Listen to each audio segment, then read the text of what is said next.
your mentor and elder was talking about. And my grandmother used to say the same things to me. She always used to say, my girl, if you're nervous, I don't care if your voice is shaky. You talk, you speak.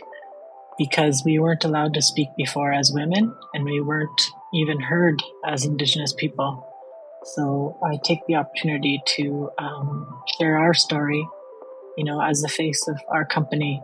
And we have a very passionate team. It's great to do what we do. It's interesting. You're listening to One Feather, Two Pens. Lessons and stories from Indigenous peoples, building and navigating digital sovereignty. A special series on What's That Noise?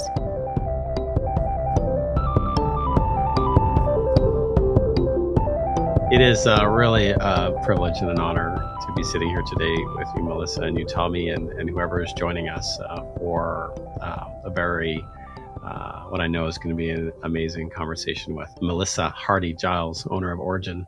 And as we get into this session, I want to just take a moment to recognize and acknowledge that we are coming to you from various territories and lands, unceded lands and territories of Indigenous people across Turtle Island, or in this case, contained perhaps to Canada's portion of Turtle Island.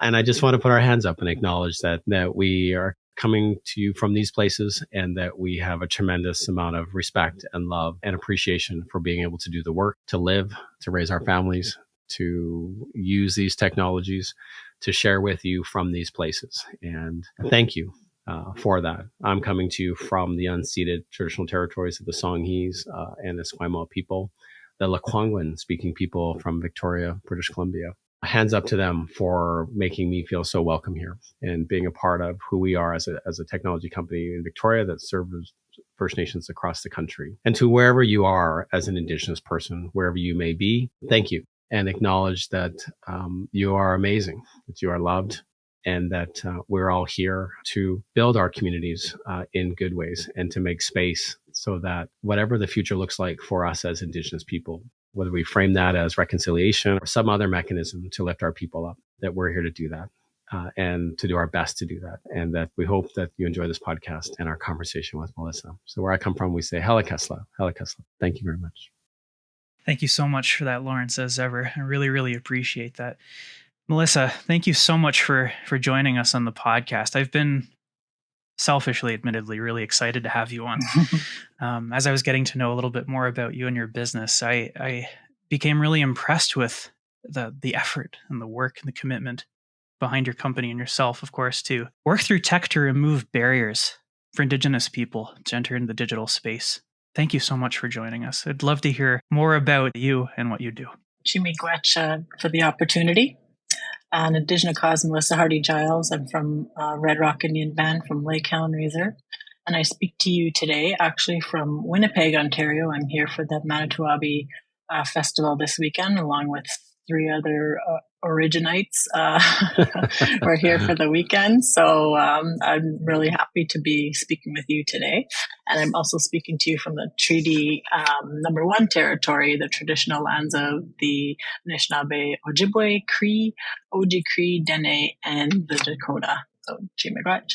Could you tell us for a moment more about your company and the work that you do? I think our listeners have been quite excited to learn more about the important work that you're doing in the digital space. In 2009, Origin was founded as Hardy-Giles Consulting originally, and we focused on workforce development and recruitment organization. Even then, we were connecting individuals to job opportunities by creating employment journeys. At that time, it was specifically for people on the reserve. In 2014, we introduced technology. And the way we did that is we had purchased some Caterpillar simulators. So they're exact replica of different heavy equipment simulators. The reason we did that is that we also know that a lot of industry wanted to work with our communities, and most of the time, when they come and they present the project, they know that the industry partners say we'll bring economy to your community, and the community gets excited to have their community members work on the project. However, There's not enough time most times for us to get our people ready in order to be working on these projects. So it ends up being these industry partners with the community bring their own people. The economy leaves our communities at the time. So what we try to do is, it allows our team to travel to these communities now with these simulators and access these individuals before these projects are going and get started, and then we can also connect them really quickly then to career placements. So in 2018 now, Immersive Link launched. Back then, it seems like so long ago now, right? 2019, before COVID. Yeah, it's that time, right? Like before COVID, everything. Yeah, everything's exactly measured right? in before COVID. Yeah, exactly. 2018, Immersive Link launched. Immersive Link is a 360 video content library. We host two sections. One is a career section, and the other is a cultural section with two or different experiences for both. So Generation 1 basically shows a day in the life of different careers. Right. Different careers that we have available across Canada. Not sure about you two, but when I grew up, education was pushed. It's still super important. University was push, and all like years of education was always pushed, secondary education. And now I found that trades were almost considered, not as good or not, sought after as much. Interestingly enough, now we're finding our nation, with work shortages up to 400,000 jobs and trades that are empty and that are available. So that's why we started our career library. And speaking to the cultural library, we work with knowledge keepers across Canada to share important traditions and their stories, all a part of, of course, through supporting reconciliation and education and cultural awareness.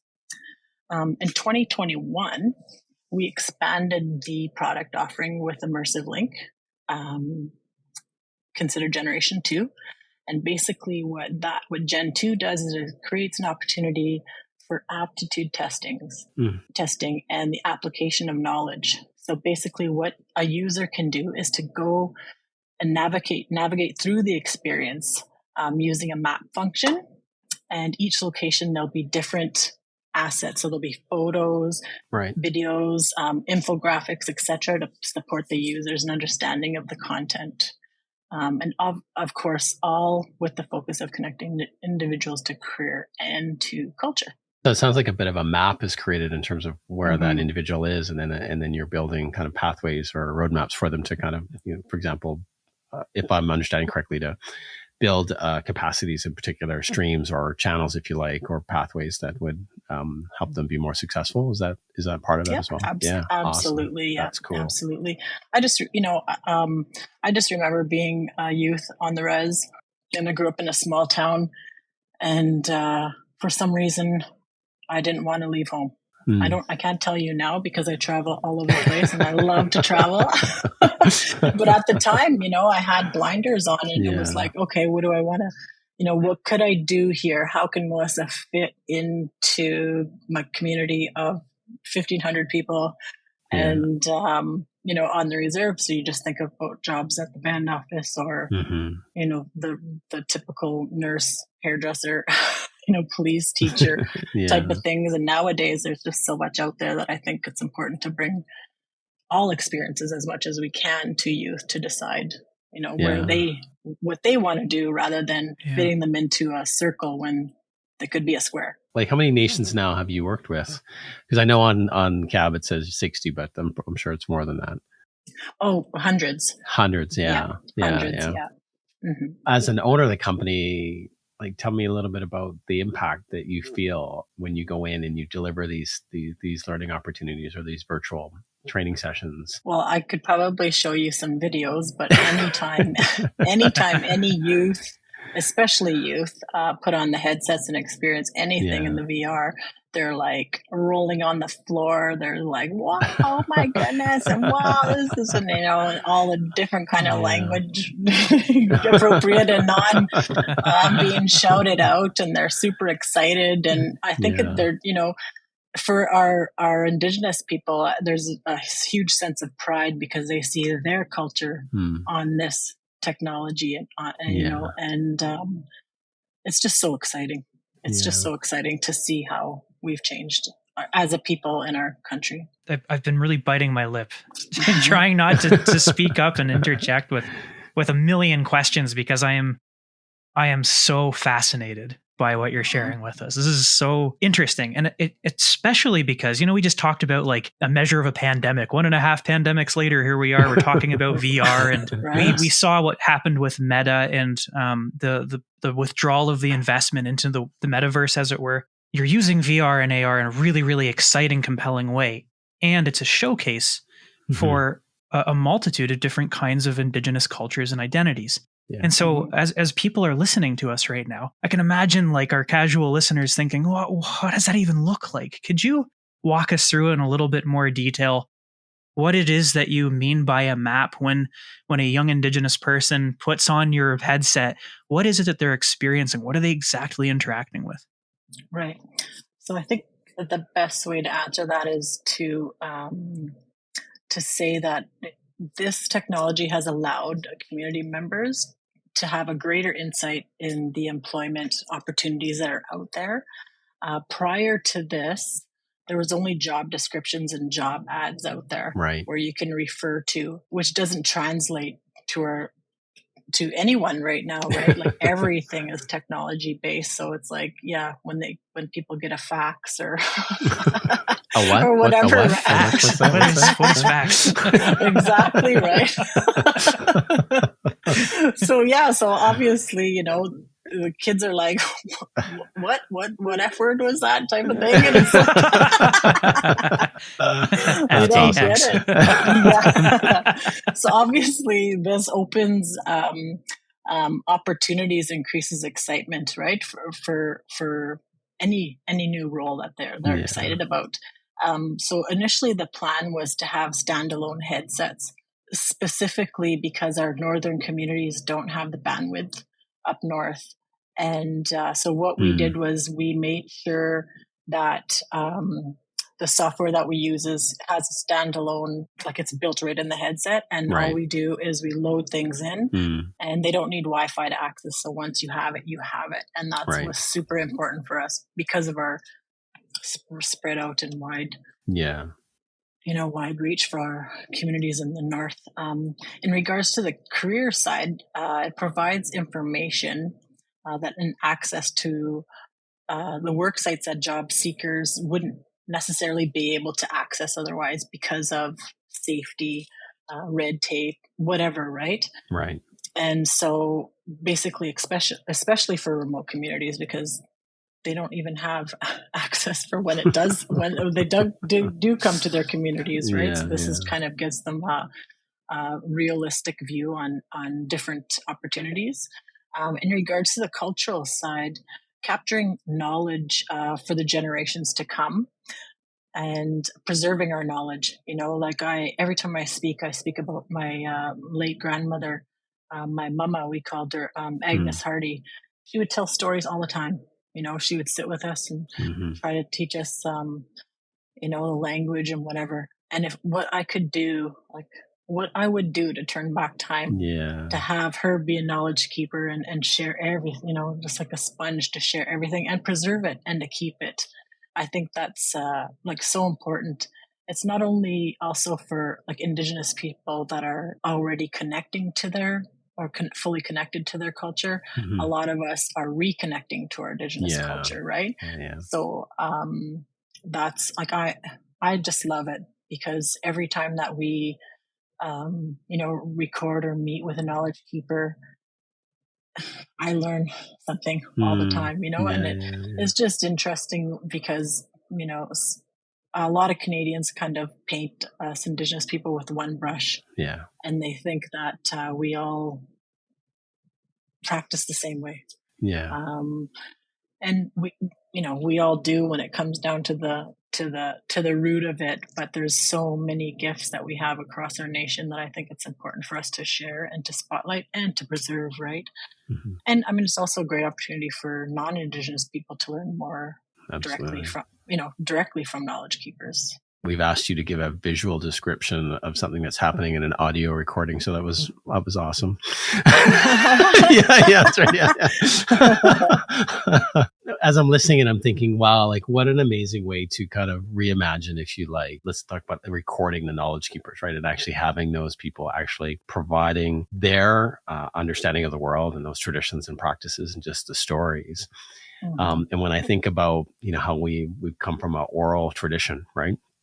Mm-hmm. And now we have these technologies that allow that oral tradition to continue, but also live on beyond any time and space. And so when you're building these technologies and delivering these technologies, how are you thinking about those things? Like, how are you thinking about that Indigenous lens and our lived experience and how we can deliver something that continues to matter and has impact inside of our Indigenous communities?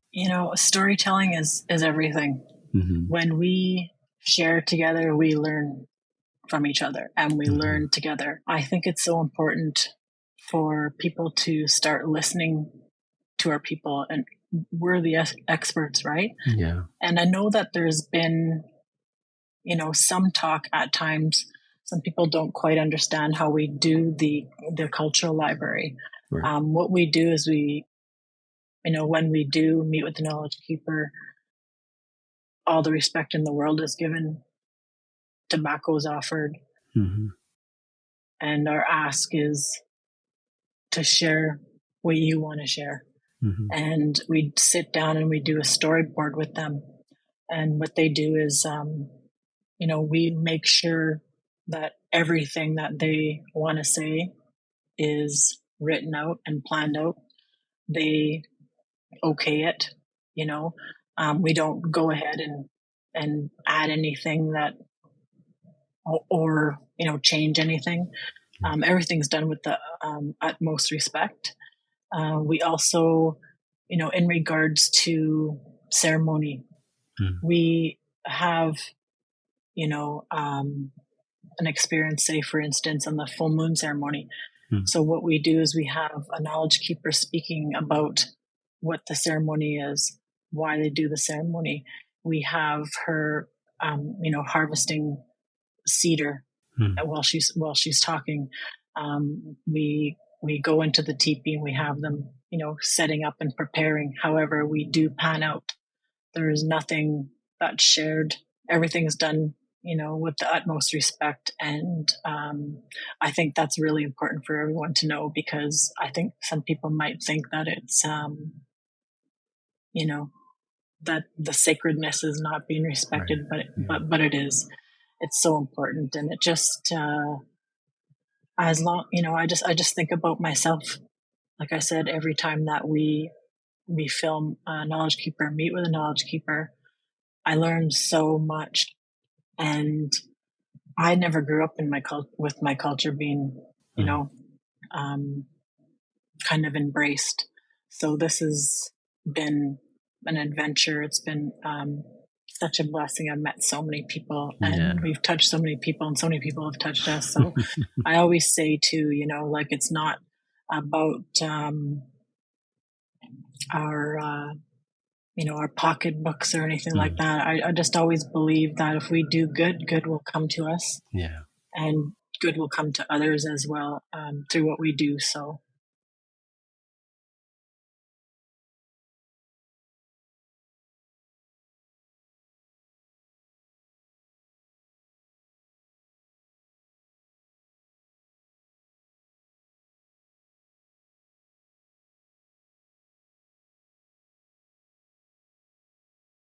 The importance of capturing and preserving, and the intimacy of these experiences when you go to remote areas, Melissa. And something that's really captivated me here, as I've been wondering about this idea of digital indigeneity, is to sort of put myself in the shoes of a listener and say, like, what does that even mean, really? indigeneity to originate or occur as a matter of fact in a place naturally. And then you add digital on top of it. And it might look like originating from the digital, which isn't quite accurate. And yet I'm hearing from you that there's this power of bringing VR into communities that aren't connected. I've never thought about digital indigeneity, is my point, from this perspective that it can exist in places that are not connected. I think we all presuppose that the digital is made possible by the fact that the internet's always on and there's always Wi-Fi or some sort of tower that you can plug into. And we're hearing very much the opposite. And I'm wondering if this is animating a different way of talking about or thinking about or conceptualizing digital indigeneity for you. When I think about digital indigeneity, it allows for Indigenous people to have a voice. It won't be skewed by anyone. You see the person, you hear the person, you're with the person, especially like virtual reality. It's like you're sitting there speaking with the person. And it also allows a widespread education and connection to Indigenous people nationwide, right? All type of people from all types of, different territories and, tons of stories to be told and to learn from. In regards to activism, if I can say that, it offers the opportunity to bring more attention to important issues that may not be covered in the mainstream media otherwise, and the increasive number of people involved and supporting these causes, such as Orange Shirt Day, like boom, exploded. So there's definitely some power there. Absolutely. We've done a few of these podcasts now, and I'm always just super amazed at the inventory of amazing Indigenous people out there doing some crazy innovative stuff, right? Going out into communities and doing the virtual reality work that you're doing, especially with communities that aren't even connected. I mean, you identify the barriers, you design or discover solutions, some of them with intent, I suppose, some of them by accident, like, I guess maybe next time we'll do it this way.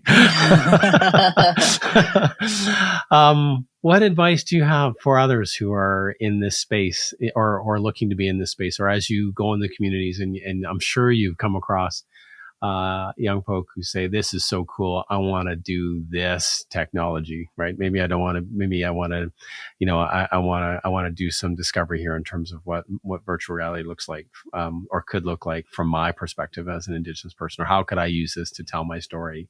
I'm sure those questions come up, like what does that look and feel like for you when you're out there, and what guidance or gifts do you give to kind of help folks along?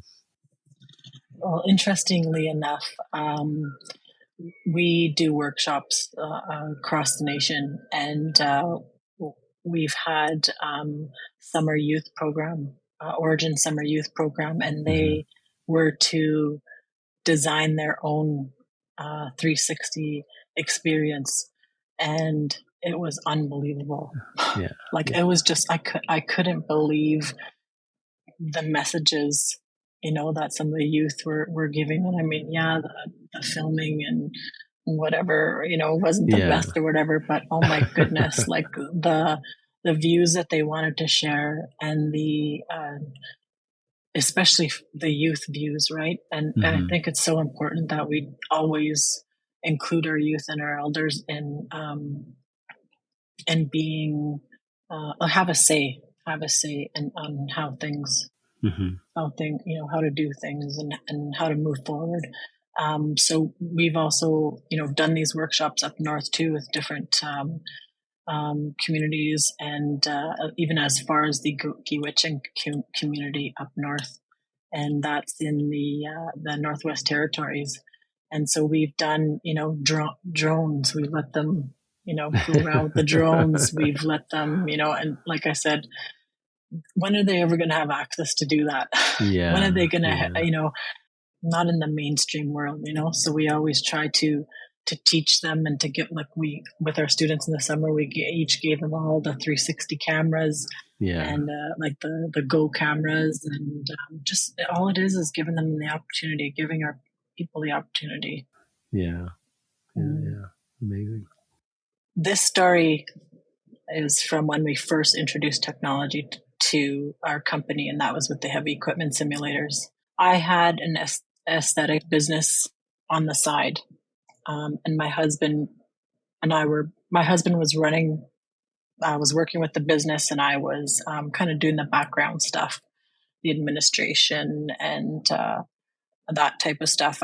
He always asked me, like, come run with me, and I just said, I'm not ready. I'm not ready yet. I love doing what I'm doing. I'm not ready yet. And I knew it was because my why wasn't the same as his why. My why changed dramatically when we had people from Webequie First Nation come down to Thunder Bay to do some heavy equipment screenings. And a young woman in her early 20s, her name's Ashley, she came to Thunder Bay. And I don't know if you know about the Seven Fallen Feathers from Thunder Bay. But it's a book that you should read. Okay. And it's basically about 4 students that were murdered in Thunder Bay. Mm-hmm. And, racism's raging where we are. And so I remember, talking to Ashley's mom and saying, I'm a mom. I got her. I'll drive her to the hotel. I'll pick her up. I'll bring her to our office. She's not, if she has my cell, if she needs anything, mm-hmm. I got her. Don't worry about it, because I know how many, it's natural for any parent, Indigenous or not, to be, concerned about their child, whether they're in their 20s or not, going to a place with that reputation. However, Ashley, long story short, Ashley graduated from a heavy equipment training. She was then placed with an industry partner of ours. She now makes more money than her own father has ever. Hmm. She's a role model for her community. Was like any typical Indigenous youth from the North, sitting in their room, gaming, bored, no hope. So when this changed for Ashley, that became my why. Here I was, thinking that, I love what I do. I love what I do. Okay, I was basically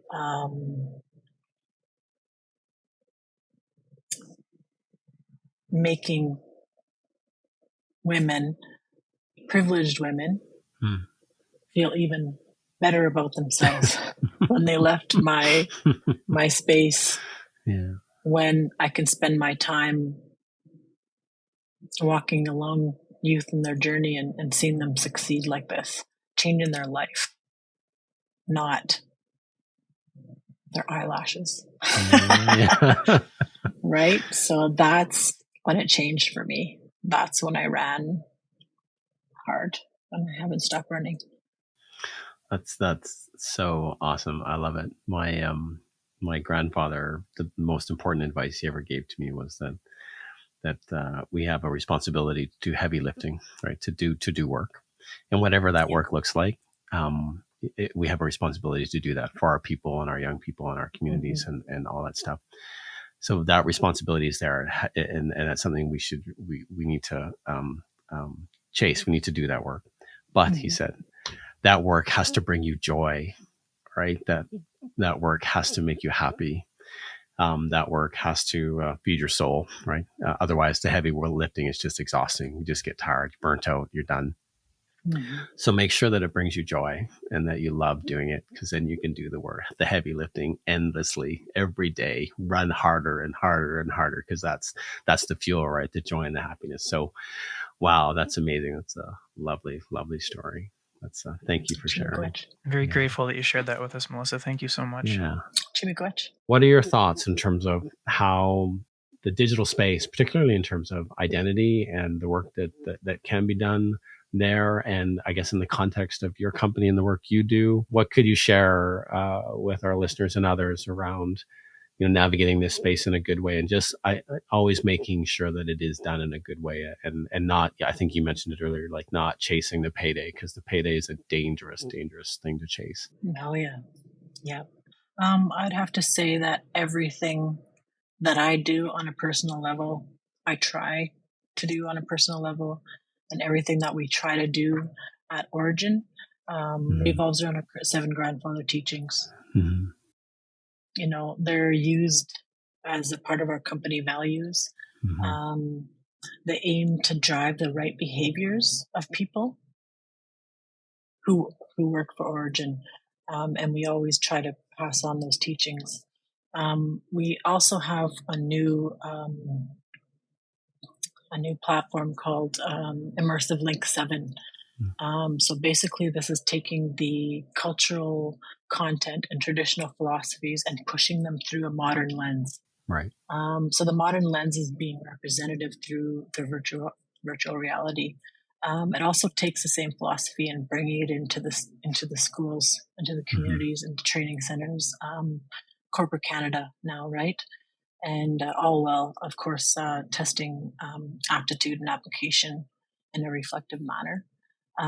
It also enhances identity due to the access to the information and the increase of connection to each other. So, like I said, all the urban areas and urban Indians, and non-Indigenous people have access to this. And why not our northern communities? That it always, we service non-Indigenous and Indigenous people across Canada now. But we started with our north. We started with the northern, remote communities. That'll always be the heart of what we do. Those are the people in the communities. They're our why. And if we don't share this with everyone, I like you said earlier, we have a responsibility. I'm not a fan of. I'm becoming a fan of public speaking. I would not, trust me, if you knew before, oh my goodness, I'd just be a mess preparing for something like this. But I always remember what my mama said, my grandmother. She said, "Speak even if your voice is shaking, my girl," because we were allowed to speak before. As women, we weren't allowed to speak before. So, take it a step further. Indigenous people, our voices being heard now. There seems to be a slight spotlight on us right now across Canada. So, I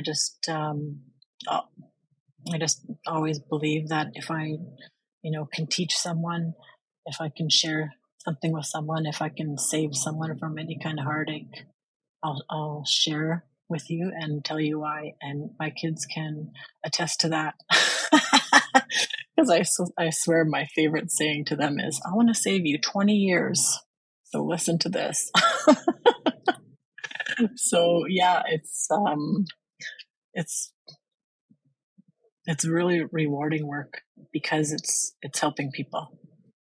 I mean, you can make a living like helping people and promoting, reconciliation and educating people and our people, and it's all through our words. It's not through anyone else's lens.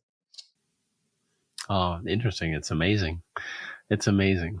Thank you for everything that you do and the impact you're having. I mean, I can just imagine in a previous life, I helped do recruitment for a trades program or trades training and placement through an organization here on Vancouver Island called the Vancouver Island Trades Association. And we would find, I was responsible for Indigenous recruitment. So I would go to all the communities up and down Vancouver Island. And I placed, in the time I was there, just over 2 years, about 800 people in trades. just through training and program. And so I can just imagine when I understand your company now and what you do, and VR wasn't an option back then, or at least it was not. I mean, it would have just been, having that kind of resource or tool, I think would have been life changing for folks. And I saw how happy they were just having the opportunity and being resourced to be successful. And so I can imagine that amplified and magnified just in terms of amazing scale, by having the kind of tools and the resources that you've dreamed up, that you're delivering. Wow. Every time we have one of these podcasts and we talk with Indigenous people across the country, I'm always just wow. And I didn't know before. And so if we accomplish anything in this podcast, it's just to share with the world that there are amazing, powerful Indigenous men and women and people and communities doing amazingly crazy things that are going to change the world for us forever. So I just want to say thank you for everything that you do. And so Helikasta, thank you. Chimigwach, it's an honor. Melissa, it's been such a pleasure. Thank you. It's been an honor. Chimigwach, anytime. Oh, careful, we'll hold you to it. Yeah.